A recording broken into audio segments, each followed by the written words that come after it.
संत ज्ञानेश्वर माऊलींच्या रथावर जेजुरीकरांनी भंडाऱ्याची उधळण केली। संत ज्ञानेश्वर माऊलींचा पालखी सोहळा आज जेजुरी मुक्कामासाठी दाखल झाला आहे।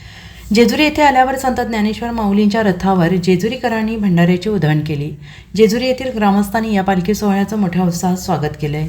जेजुरी येथे शैव आणि वैष्णवांची भेट होते। आज वारी सोहळ्यात सहभागी असलेल्या लाखो वैष्णवजनांनी जेजुरीच्या खंडोबाचं म्हणजेच महादेवाचं दर्शन घेतले, तर जेजुरी येथे असलेल्या शिवभक्तांनी माऊलींचं दर्शन घेतलंय।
Bureau report SBN Marathi.